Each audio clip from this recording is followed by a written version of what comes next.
Esta vez vamos a compartir un tema relacionado con la incontinencia urinaria femenina, basado en las guías clínicas de la Universidad, de la UCLA específicamente, en el cual abordaremos algunos conceptos más importantes, como por ejemplo la anatomía y fisiología de la vagina. Habría que mencionar que las rugosidades que normalmente presentan, o sea, los pliegues, al igual que las montañas, cuando lo hacen con el Blue Ridge, o sea, el puente azul, el tejido vaginal sano presenta picos y valles, o sea, esas rugosidades son las que le dan la naturaleza normal al epitelio vaginal. Cuando las personas van avanzando en edad, en la menopausia o en el posparto, el tejido se vuelve un poquito plano, delgado, y eso es lo que debilita realmente al tejido vaginal. ¿Qué sucede en las mujeres a nivel internacional? En aspectos epidemiológicos, decimos 2 de cada 3 mujeres enfrentan riesgo de incontinencia urinaria en algún momento de su vida. 200 millones están afectadas a nivel mundial, 25 millones solo en los Estados Unidos. Con 9 a 13 de esos millones son casos severos. Y podemos ver que las mujeres entre sus 20 y los 30 es el 30%, entre los 40 y los 50, que es propiamente la menopausia, hay un 40% de mujeres afectadas. Y arriba de los 65 años, la mitad hacia arriba están afectadas por algún problema de incontinencia urinaria. Entonces, estos datos son importantes porque es el grupo de pacientes que mayormente consultan a mi clínica. ¿Qué es lo que hay dentro de la calidad de vida de estas pacientes? Bueno, físicamente son aquellas pacientes que no hacen algún ejercicio porque al saltar, reír, estornudar, sale la orina. En aspecto psicológico, pacientes que pierden la autoestima, pasan en algún grado de depresión y se preocupan porque el olor les va a dar, además de cierta incomodidad, cierto mal olor también, que lo pueden captar las demás personas a su alrededor. En el aspecto ocupacional, pues hay personas que tienen problemas en su trabajo, por idas muy frecuentes al baño, y les dificulta hacer viajes largos, viajar mucho tiempo en autobús, máxime si no tiene baño interno. En el aspecto social y íntimo son aquellas pacientes que también tienen dificultad para relaciones sexuales, tienen que estar yendo rápido al baño, tienen que estar muy cerca, la llave puesta, como dice allí, y a veces tener muchas herramientas de protección cuando se hacen viajes. Entonces, eso es lo que implica el aspecto social. En cuanto a la anatomía, hay que decir que la uretra es femenina, es más corta si la comparamos con masculina, y allá hay ciertas estructuras neurológicas y musculares que tienen que ver con el sistema nervioso central y periférico, y eso lo hace susceptible a las pérdidas, aun cuando la vejiga tiene un tejido sumamente elástico, ¿verdad? Pero eso, con ese control neurológico periférico y central muchas veces se ve alterado. ¿Qué es lo que está más involucrado en lo que es la incontinencia urinaria en la mujer? Pues a la cabeza el parto. El parto, cuando la cabeza fetal atraviesa la cavidad pélvica, entonces la cabeza daña estas estructuras, tanto lo muscular como lo nervioso. La presión crónica, hay pacientes que son fumadoras, que son asmáticas, tienen estreñimiento, entonces todas esas fuerzas que hacen constantemente están debilitando las estructuras musculares y ligamentosas que soportan estas estructuras. Asimismo, la obesidad o el sobrepeso, cuando el índice de masa corporal aumenta de 30, eso hace que los tejidos se vayan debilitando también y eso genera presión sobre la vejiga, el útero, el recto y puede producir prolapsos a este nivel. Asimismo, las cargas ocupacionales, como las enfermeras que tienen que trasladar pacientes de una camilla a otra bajo efectos anestésicos, eso les da problemas a pacientes personas que permanecen mucho tiempo de pie o hacen cuidados muy especiales con algunos tipos de pacientes. Asimismo, tenemos que aprender a identificar dónde está la falla, ir clasificando esas pacientes si es incontinencia de esfuerzo, un defecto anatómico, o si es una incontinencia de urgencia, que esté más relacionado con lo neurológico. En la de esfuerzo, ¿qué es lo que sucede? Los desencadenantes casi siempre son la actividad física, cuando tosen, estornudan, se ríen o bostezan. Hay una falla mecánica propiamente, en donde la presión abdominal supera la resistencia que propone la uretra a través de los músculos y los esfínteres que tiene. Y entonces son pacientes que generalmente después del parto o de alguna efectos crónicos de sobrepeso y todo eso, puede presentar este tipo de malestar. En cambio, la incontinencia de urgencia son aquellas que tienen que salir al baño de una manera rápida porque sienten que no pueden controlar y pierden la orina antes de llegar al baño. Este es un problema neurológico que está relacionado pues con una falla de control de los sistemas nerviosos central, periférico y autónomo. Entonces, estas pacientes hay que revisar en su historia clínica y el examen físico apropiadamente cuál es lo que está más relacionado. El goteo posmiccional, muchas pacientes se quejan de eso, pero no necesariamente es algo del prolapso, simple y sencillamente hay que examinar la paciente de una manera adecuada por el especialista adecuado para ver qué es lo que está sucediendo y dar las recomendaciones adecuadas, pero las pacientes muchas veces se quejan de este síntoma. La base fundamental para el tratamiento siempre va a ser la rehabilitación pélvica. Esto es algo esencial en la clínica del uroginecólogo. Tiene una eficacia hasta de un 66% de los casos, pero si no se usa adecuadamente es inútil, incluso puede ser dañino. La fisioterapia con el biofeedback o biorretroalimentación es clave, o la electroestimulación. ¿Qué es lo que sucede?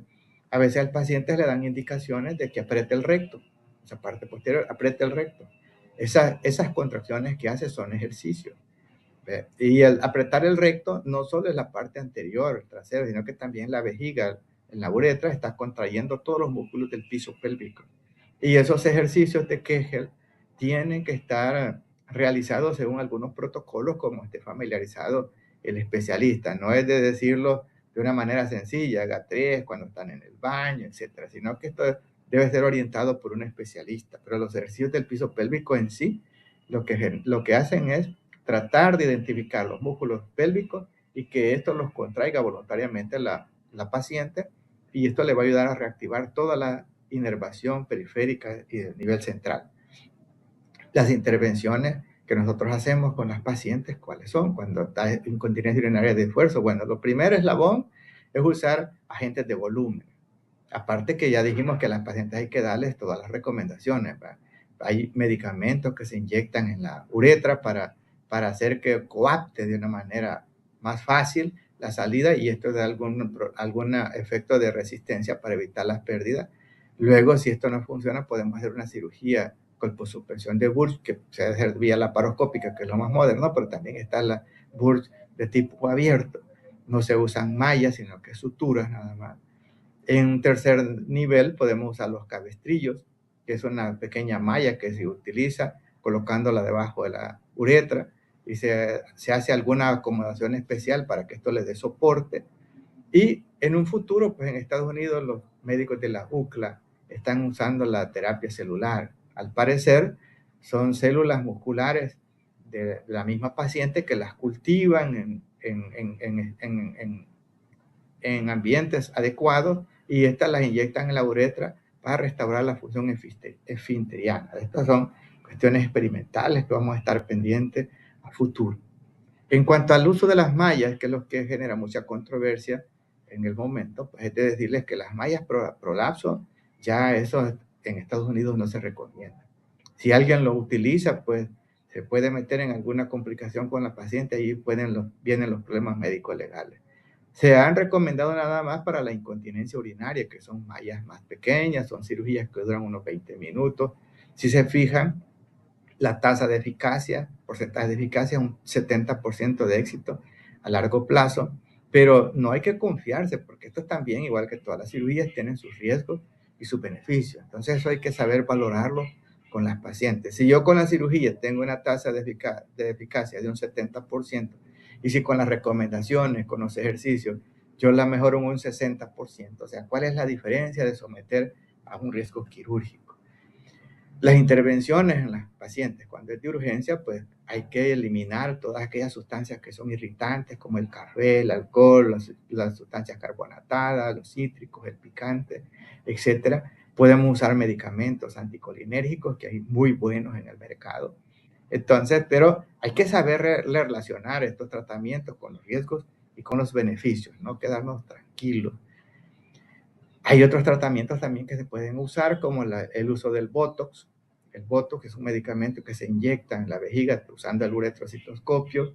Dura 6 meses el tratamiento. Tiene una eficacia de un 60 a un 65% para la urgencia. Se puede utilizar la neuromodulación sacra o la electroestimulación también.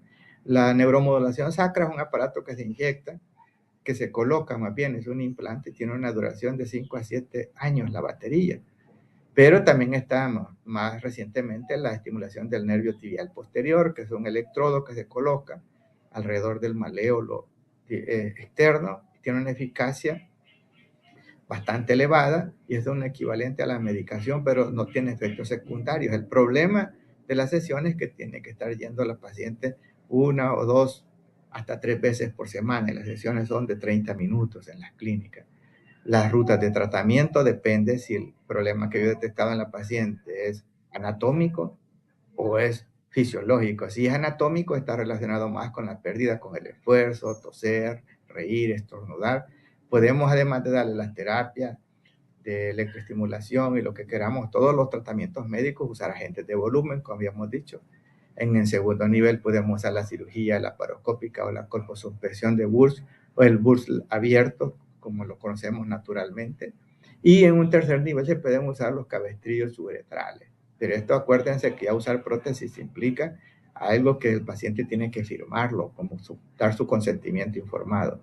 En cambio, si el problema es de urgencia, que son aquellas pacientes que no alcanzan a llegar al baño, que se levantan muchas veces en la noche a orinar, igualmente en el día, pues le hacemos algún cambio en la dieta, los ejercicios del piso pélvico, la terapia conductual, cambios del estilo de vida. Si eso no funciona, usamos medicamentos, hay muchos en el mercado. Y puede usarse también el botox, la estimulación del nervio tibial posterior. Todas estas herramientas nos pueden servir, aunado a los ejercicios de Kegel, para ayudar a la paciente de alguna manera a aliviar su problema, de tener conciencia de que este tipo de patologías no se curan, pero se mejoran en un 80, un 90%, y eso le ayuda a mejorar a la paciente, a, a encontrar una autonomía, de llevar un estilo de vida adecuado, mejora su calidad de vida, que es al final de cuentas nuestro objetivo. Entonces, a manera de conclusión, podemos decir que la incontinencia urinaria es necesaria una evaluación por un especialista adecuado, determinar el tipo de incontinencia, ya sea de esfuerzo, urgencia, mixta o incontinencia dual, cuando incluye también la incontinencia urinaria y la incontinencia fecal o anal. Hay que hacer una evaluación de manera integral, incluyendo los aspectos anatómicos y neurológicos. Hay que establecer un ranking de diagnóstico y de tratamiento. El tratamiento quirúrgico no es la primera opción, como lo ofrecen ambulatoria abiertamente en el mercado. El seguimiento a largo plazo es necesario para realizar los ajustes necesarios y dar espacio a la integralidad, siendo el uroginecólogo el médico de base. O sea, el médico de base es el que va a decir qué especialistas van a apoyar en las demás patologías, ¿verdad? Entonces siempre esto es necesario para que tengamos los mejores resultados, tanto de diagnóstico como de tratamiento.